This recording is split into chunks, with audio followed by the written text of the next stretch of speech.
अगर तलवार की नोक पर या एटम बॉम्ब के डर से कोई हमारे देश को झुकाना चाहे, दबाना चाहे, ये देश हमारा दबने वाला नहीं। तो एक सरकार के नाते हमारा क्या जवाब हो सकता है सिवाय इसके कि हम हथियारों का जवाब हथियारों से दें। यह आवाज है भारत के ऐसे प्रधानमंत्री की जिनके कहने पर भारत की जनता सप्ताह में एक टाइम खाना खाना बंद कर दी थी। यह आवाज है ऐसे प्रधानमंत्री की जिन्होंने अपनी कार लोन पर ली लेकिन लोन का पैसा नहीं चुका सके। यह आवाज है ऐसे प्रधानमंत्री की जो सिर्फ 18 महीने के लिए भारत के प्रधानमंत्री रहे लेकिन लोगों के दिलों पर हमेशा के लिए छाप छोड़ दिए। हाँ जी, हम बात कर रहे हैं प्रधानमंत्री लाल बहादुर शास्त्री की। आज हम उनके जीवन के बारे में जानेंगे। नमस्कार बहनों, भाइयों, मित्रों और हमारे प्यारे प्यारे बच्चों, कैसे हैं आप लोग? आशा करता हूं आप लोग सही होंगे। चलिए आज की क्लास शुरू करते हैं। आज हम बात कर रहे हैं लाल बहादुर शास्त्री जी की। ठीक है, यह हमारे लाल बहादुर शास्त्री जी। आइए इनके बारे में देखते हैं। पहले जानेंगे इनका जन्म कब हुआ था, कहां पर हुआ था, माता पिता के बारे में और पत्नी के बारे में। शास्त्री जी का जन्म उत्तर प्रदेश के मुगलसराय रेलवे स्टेशन का नाम अब क्या हो गया है? पंडित दीनदयाल। ठीक है, यह भी एग्जाम में पूछ लेगा, आप इसका ध्यान रखना। मुगलसराय में 2 अक्टूबर 1904 को मुंशी लाल बहादुर शास्त्री के रूप में हुआ था। ठीक है, वह अपने घर में सबसे छोटे थे। शास्त्री जी अपने घर में सबसे छोटे थे तो उन्हें प्यार से नन्हे बुलाया जाता था। घर में छोटे थे इसलिए उनको सब नन्हे बुलाते थे। उनकी माता का नाम राम दुलारी था और पिता का नाम मुंशी प्रसाद श्रीवास्तव। शास्त्री जी की पत्नी का नाम ललिता देवी थी। ठीक है, अब शिक्षा के बारे में देखते हैं। मुश्किल परिस्थितियों में हासिल की शिक्षा।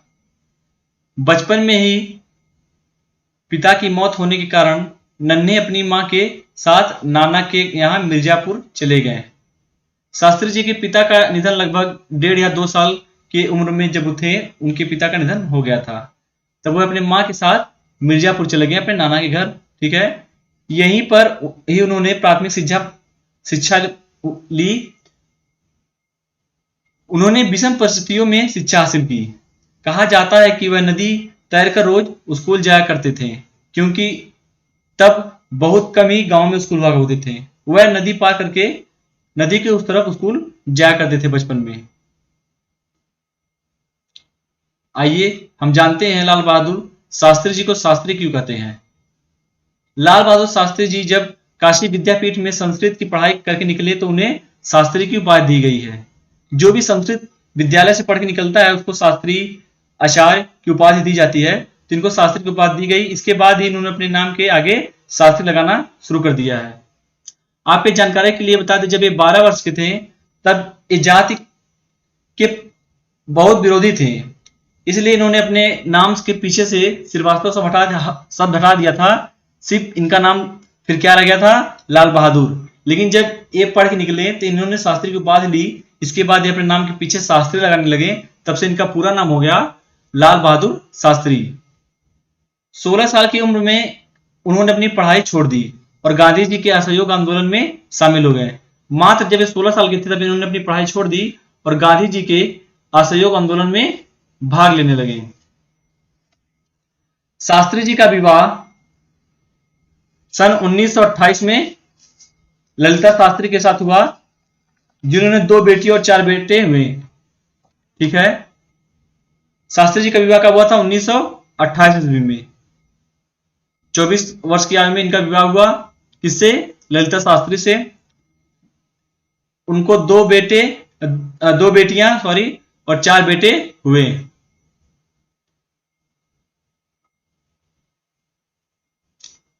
अब जानते हैं असहयोग आंदोलन में शास्त्री जी कब जुड़े, क्या क्या किया इन्होंने। तो देश के अन्य नेताओं की भांति शास्त्री जी में भी देश को आजाद कराने की ललक थी बचपन से ही, इसलिए इन्होंने 16 साल की उम्र में छोड़ दिया था स्कूल और आंदोलन में भाग लेने लगे। लिहाजा वह 1920 में ही आजादी की लड़ाई में कूद पड़े। उन्होंने 1921 में गांधी जी के असहयोग आंदोलन से लेकर 1942 तक अंग्रेजों भारत छोड़ो आंदोलन में बढ़ चढ़कर हिस्सा लिया। इस दौरान कई बार उन्हें गिरफ्तार भी किया गया और पुलिसिया कार्रवाई के शिकार भी बने। जाहिर सी बात है, अंग्रेजों के जमाने में जो भी आंदोलन करता था उसको तो जेल होना ही होना है, इसलिए इनको भी कई बार जेल जाना पड़ा। दूसरे विश्व युद्ध में इंग्लैंड को बुरी तरह उलझा देख जैसे ही नेताजी ने आजाद हिंद फौज को दिल्ली चलो का नारा दिया। आजाद हिंद फौज का गठन किसने किया था? नेताजी सुभाष चंद्र बोस ने। ठीक है, तो जब इंग्लैंड उलझा हुआ था दूसरे विश्व युद्ध में, तो नेताजी ने अपने फौज से क्या क्या कहा? दिल्ली चलो का नारा दिया था।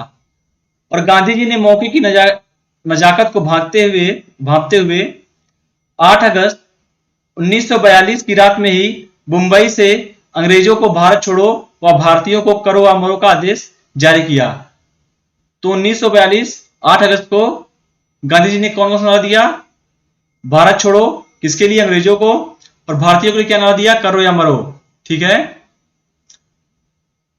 आदेश जारी करके ये सरकारी स्वेच्छा के वरवदापुरे में स्थित आगा खान पैलेस में चले गए वहां पे। लेकिन उसके एक दिन बाद 8 अगस्त को गांधी जी ने बोला, 9 अगस्त को शास्त्री जी ने इलाहाबाद पहुंचकर इस आंदोलन के गांधीवादी नारे को चतुराई पूर्वक मरो नहीं मारो, गांधी जी ने कहा करो या मरो और शास्त्री जी ने कहा मरो नहीं मारो में बदल दिया और अप्रत्याशित रूप से क्रांतिकारी की दावानल को पूरे देश में प्रचंड रूप से दे दिया, यानी कि आंदोलन और तेज कर दिया। पूरे 11 दिन तक भूमिगत रहते हुए यह आंदोलन चलाने के बाद 19 अगस्त 1942 को शास्त्री जी गिरफ्तार हो गए। ठीक है, 11वें दिन गिरफ्तार कर लिया गया इन्हें।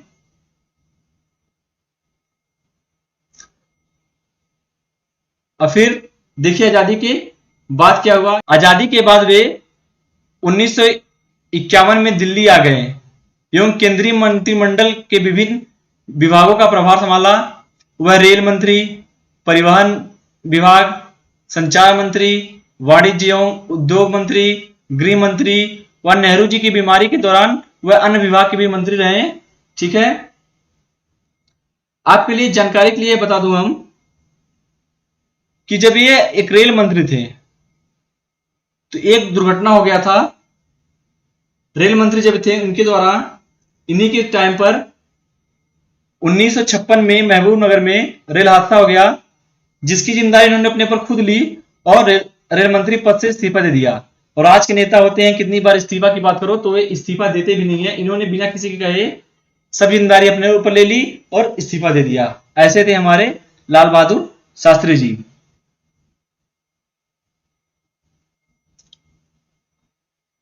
अब इन्होंने जय जवान जय किसान नारा कब दिया, इसको देखते हैं। शास्त्री जी के प्रधानमंत्री बनने के बाद 1965 में भारत पाकिस्तान का युद्ध हुआ। शास्त्री जी प्रधानमंत्री बने थे 1964 में और 1965 में ही भारत पाकिस्तान का युद्ध हो गया, जिसमें शास्त्री जी ने विषम परिस्थितियों में देश को संभाले रखा। क्योंकि उसके 3 साल पहले ही युद्ध हुआ था, चाइना से भारत हार चुकी थी। फिर 1 साल पहले ये प्रधानमंत्री बने थे और फिर पाकिस्तान ने भारत पे हमला कर दिया। सेना के जवानों और किसानों को महत्व बताने के लिए उन्होंने जय जवान जय किसान का नारा दिया। ठीक है, उनका मनोबल बढ़ाने के लिए, उनका महत्व बताने के लिए जनता के सामने उन्होंने क्या बोला? जय जवान जय किसान। भारत और पाकिस्तान युद्ध।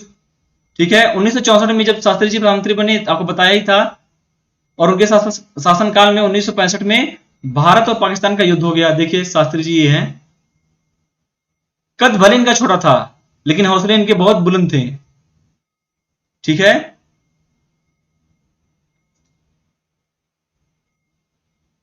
त्याग और समर्पण। पाकिस्तान से युद्ध के दौरान देश में अन्न की कमी हो गई। आखिर जाहिर सी बात है 3 साल पहले हम चाइना से युद्ध लड़े थे, वहां हमको हार खानी पड़ी थी, फिर उसमें हम आत्मनिर्भर भी नहीं थे, तो पाकिस्तान के युद्ध के दौरान भारत में अन्न की कमी पड़ गई थी, देश की भुखमरी की समस्या गुजरने लगा था, और यही एक समय था जब अमेरिका के राष्ट्रपति ने बोल दिया कि चाइना से आप युद्ध ना लड़ो, नहीं तो हम आपका लाल गेहूं वहां से भेजना बंद कर देंगे। तो ये बोले हम अधीनता स्वीकार मतलब किसी के दबाव में नहीं आएंगे। इन्होंने अपने जनता से क्या कहा कि एक टाइम, हफ्ते में एक टाइम व्रत रहो। इन्होंने अपना तनख्वाह भी लेना बंद कर दिया था, ठीक है। जब इन्होंने कहा कि हफ्ते में एक टाइम व्रत रखो, तो उन्होंने पहला इसका प्रयोग अपने घर पर किया। इन्होंने अपने पत्नी से बोला कि मैं कल जनता में बोलने वाला हूं कि हफ्ते में एक टाइम व्रत रहने के लिए, पहले क्या तुम आज अपने घर पर यह प्रयास कर सकती हो, आज खाना मत बनाओ, देखो हम लोग रह सकते नहीं रह सकते हैं, अगर रह लिए तभी हम जनता के सामने बोलेंगे, अगर हम नहीं रह पाएंगे तो जनता कैसे रहेगी। इसलिए उन्होंने एक दिन पहले अपने घर पर खाना नहीं बनवाया और वह लोग व्रत थे। फिर ये कल सुबह जब आए जनता के सामने, तब इन्होंने क्या कहा कि हफ्ते में एक दिन व्रत रखो, जिससे अगर अमेरिका गेहूं बंद भी करता है तो हमें भुखमरी का सामना नहीं करना पड़ेगा। ये बहुत सादे विचार वाले आदमी थे। देखिए कद छोटा भले है, हमेशा धोती कुर्ता इनका सादगी था, ना कोई कोट ना सूट, कुछ नहीं, हमेशा एकदम सादे विचार में रहते थे। और इनकी बात करें तो इनके शासनकाल में जब 1965 का युद्ध हुआ था भारत पाक का, आपको बताया ही मैंने 3 वर्ष पूर्व चाइना का भी युद्ध हुआ था भारत से, भारत हार चुका था उसमें। लेकिन जब ये पाकिस्तान से युद्ध हुआ तो इन्होंने पाकिस्तान को करारा जवाब दिया और पाकिस्तान को हरा दिया, ठीक है। और पाकिस्तान ने कभी अपनी कल्पना नहीं की थी कि मैं भारत से हारूंगा। लेकिन जब वो हार गया तो शास्त्री जी के ऊपर अंतर्राष्ट्रीय दबाव बनने लगे अमेरिका का, ठीक है। इसके बाद यह गए कहां, ताशकंद में पाकिस्तान के प्रधानमंत्री आयूब खान, ठीक है, आयूब खान के साथ युद्ध समाप्त करने के समझौते पर हस्ताक्षर करने कहां गए थे, ताशकंद में। कब, 11 जनवरी 1966। 10 जनवरी को सिग्नेचर हुआ कि युद्ध समझौता हो गया। तो युद्ध समझौता में यह था कि जितने हिंदुस्तान जमीन हड़पा है पाकिस्तान का वो वापस कर दे। तो शास्त्री जी ने बोला कि मैं प्रधानमंत्री रहते हुए ऐसा नहीं करूंगा, लेकिन मैं साइन कर दे रहा हूं, जब कोई दूसरा प्रधानमंत्री आएगा तो वह जमीन छोड़ देगा। लेकिन जैसे ही 10 तारीख को इनका समझौता हुआ, 11 तारीख को रात में ही इनकी रहस्यमय स्थिति में मृत्यु हो गई। उनकी सादगी, देशभक्ति और ईमानदारी के लिए मरणोपरांत भारत रत्न से सम्मानित किया गया इन्हें। कब, 1966 में इनको भारत रत्न दिया गया मरने के बाद, ठीक है। पाकिस्तान के प्रधानमंत्री आयूब खान, देखिए ये है। किसी पत्रकार ने एक बार शास्त्री जी से पूछा था कि जो प्रधानमंत्री हैं पाकिस्तान के, खान जी, ये तो बहुत लंबे चौड़े आदमी हैं, आप छोटे कद के हैं, आप इनसे कैसे समझौता करते हैं, कैसे बात करते हैं। तो इन्होंने बहुत ही सरल उत्तर दिया कि मेरा कद भले छोटा है लेकिन मैं हमेशा सर उठा के बात करता हूं, ठीक है। मैं हमेशा सर उठा के बात करता हूं और वह हमेशा मेरे सामने सर झुका के बात करते हैं। इनके इतने उत्तम विचार थे, यह किसी भी प्रश्न का एकदम सरलतापूर्वक उत्तर देते थे, ठीक है। और आपको बता दें, जैसा मैंने बताया था, ताशकंद में पाकिस्तान समझौते के दौरान इनकी मृत्यु हो गई 12 घंटे के अंदर ही। कुछ लोग इनकी मृत्यु को संशय मानते हैं, रहस्य मानते हैं, इनकी मृत्यु ऐसे नहीं हो गई। कुछ लोग बोलते हैं हार्ट अटैक से हुआ है, लेकिन इनकी डॉक्टर ने पुष्टि की थी कि कोई भी लक्षण नहीं था हार्ट अटैक का इनके अंदर, फिर भी कैसे हो गया, यह आज भी रहस्य बना हुआ है। ये ऐसे प्रधानमंत्री थे जो अभी 1 साल पहले युद्ध हुआ था, पाकिस्तान उसमें हारा था। इतनी पाकिस्तान मतलब दुश्मन होते हुए भी जब इनकी मृत्यु हुई तो देखिए पाकिस्तान के प्रधानमंत्री और राष्ट्रपति ने खुद शास्त्री जी को कंधा दिया था। शास्त्री जी जब वहां से आए थे अपने देश के लिए, शास्त्री जी का एक फोटो है, ये देखिए। शास्त्री जब भी बात करते थे सर ऊंचा करके, और ये पाकिस्तान का जो प्रधानमंत्री सर नीचे करके बात करता था। मैंने आपको पीछे वीडियो में बताया है। आशा करता हूं शास्त्री जी के बारे में जानकर आपको अच्छा लगा होगा। मिलते हैं अगली वीडियो में। जय हिंद, जय भारत, वंदे मातरम।